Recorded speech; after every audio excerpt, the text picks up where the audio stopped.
சினிமால அடுத்து வரக்கூடிய படங்கள்ல பெரிய எதிர்பார்ப்பை ஏற்படுத்தியிருக்க திரைப்படம் இறைவி திரைப்படம் கார்த்திக் சுப்ராஜோட இயக்கத்துல அடுத்தடுத்து பீசா ஜிகர்தண்டா ஆகிய திரைப்படங்களை அடுத்து வெளிவரதால இறைவி திரைப்படத்தை பெரிதும் எதிர்பார்த்திருக்காங்க. அது மட்டும் இல்லாம பெரிய நட்சத்திர பட்டாளமே படத்துக்குள்ள இருக்காங்க. அத்தனை நட்சத்திர பட்டாளத்தையும் பிடிச்சு வந்து இங்க வாங்க படத்தை பத்தி பேசுங்க அப்படின்னு சொல்லும் போது பாபி சிம்ஹால தொடங்கி கருணாகரன், கார்த்திக் சுப்ராஜ், எஸ்.ஜே. சூர்யா, விஜய் சேதுபதி வரைக்கும் பலரும் அவங்களுடைய படத்துடைய அனுபவத்தையும் பகிர்ந்துக்கிட்டாங்க. அவங்க என்ன சொல்றாங்க அப்படின்றத வாங்க கேட்கலாம். ரொம்ப பெருமையா இருக்கு. இப்படி ஒரு கதையில இப்படி ஒரு படைப்புல உள்ள இருக்குன்றது ரொம்ப சந்தோஷமா இருக்கு எனக்கு.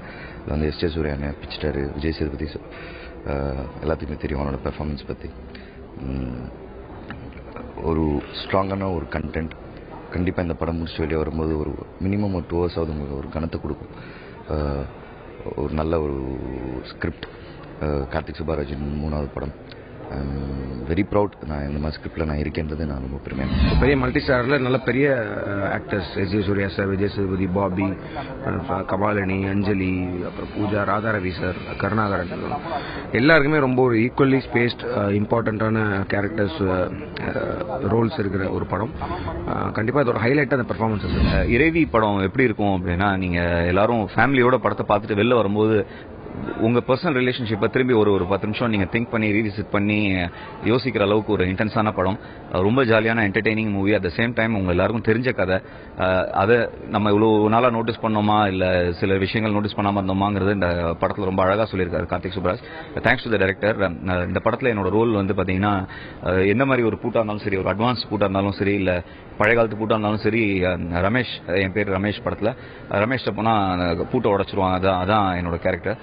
படத்துல எஸ்.ஜே. சூர்யா சார், விஜய் சேதுபதி, பாபி சிம்மா இவங்க எல்லாரோடையும் தான் என்னோட காம்பினேஷன். போர்ஷன்ஸ் ரொம்ப அழகா வந்திருக்கு. ரொம்ப ஒரு லைவ்லியா இருக்கும் உங்க எல்லாருக்கும். At the same time humour கலந்துருக்கும். அட் த சேம் டைம் சில இடத்துல ரொம்ப சீரியஸான ரோல். உங்க எல்லாருக்கும் படம் ரொம்ப பிடிக்கும் நம்புறேன். இறைவி எஸ்.ஜே. சூர்யா சார், நானும், பாபி சிம்மா, அஞ்சலி, கமாலினி புகழ்ச்சி அண்ட் பூஜா எல்லாம் சேர்ந்து நடிச்ச படம். படம் ஜூன் 3 வருது. கார்த்திக் சுப்பராஜ் டைரக்ஷன். படத்தை பற்றி சொல்லலாம், இது இங்கே இருக்கிற சாதாரணமாக இருக்கிற ஆண் பெண் உறவுகளை பற்றி பேசக்கூடிய ஒரு படம். அது அதையும் மீறி இன்னும் 2-3 விஷயங்களையும் படம் பேசுது. இது இறைவினோட இது இந்த வழக்கமான இவ்வளோ நாள் பார்த்துப்போம். இந்த பெண் உரிமை, பெண் சுதந்திரம் பற்றி பேசின படங்களோட சாயல் இது இருக்குமான்னு கேட்டிங்கன்னா இல்லை. இது பக்கா ஒரு என்டர்டெய்னிங்கான ஃபிலிம். அதில் இந்த விஷயத்துக்கு எப்படி கதாபாத்திரங்களை அவருடைய எண்ணத்துக்காக திருப்பி வளைச்சி கொண்டு போனாரோ அதே மாதிரி ஆடியன்ஸும் கொண்டு வருவாங்கன்ற நம்பிக்கை எனக்கு இருக்குது. நான் அவர் எந்த புள்ளியில் கொண்டு போய் கதாபாத்திரத்தை நிறுத்துறாரோ அதே இடத்துக்கு ஆடியன்ஸ் வந்து சேர்ந்தவங்க நம்புகிறேன். ரொம்ப அழகான திரைக்கதை இந்த படம். நிச்சயமாக இது எனக்கு ஒரு முக்கியமான படம்னு நான் சொல்லுவேன். முதல்ல இந்த முக்கியத்துவம் இது மாதிரி கேள்வி வரும்போது தான் அது சங்கடமாக இருக்குது. அந்த மாதிரி கேள்வியை தவிர்த்தா நல்லாயிருக்கும்னு நினைக்கிறேன். ஏன்னா லைஃப்பில் எனக்கே அடையாளம் இல்லாமல் தான் இருந்தேன். ஸோ எனக்கு முக்கியத்துவம் கொடுத்தது சினிமா தான் ஃபஸ்ட்டு. ஸோ அதுக்குள்ளே நான் இதெல்லாம் பிரித்து பார்க்குறதுங்கிறதுலாம் எனக்கு தெரியல ஒன்று. ஆனால் ஆடியன்ஸுக்கு அந்த மாதிரிலாம் கிடையாது.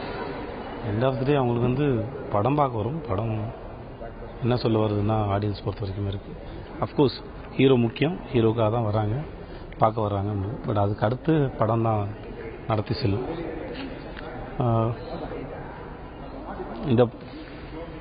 இந்த படத்தில் அந்த கணக்கு போட்டு யாருமே வேலை செய்யலை. வேலை செஞ்சால் சீனுக்கு எடுத்துருவோம், போட்டி வந்துடும். ஒரு சீனில் அவருக்கு எத்தனை பக்கம் டயலாக் இருக்குது, எனக்கு எத்தனை பக்கம் டயலாக் இருக்குது, அவங்க எப்படி பேசுகிறாங்க, இதெல்லாம் வந்துடும். அப்படிலாம் செய்கிறதுக்கு நாங்கள்லாம் குழந்தைங்க இல்லை, வி ஆர் மெச்சூர்ட். அதனால் அந்த மாதிரியான எந்த கட்டத்துக்குள்ளேயும் போடாது.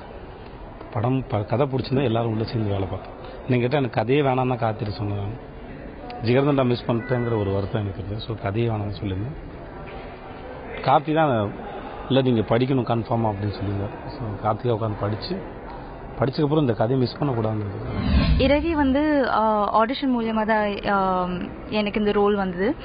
அண்ட் என்னோட கேரக்டர் பார்த்தீங்கன்னா ரொம்பவே இண்டிபெண்டான woman, independent thinking, very hard working. So ஆமாம், 1 வீக் வெயிட் பண்ணுங்க, நீங்களே பார்க்கலாம்.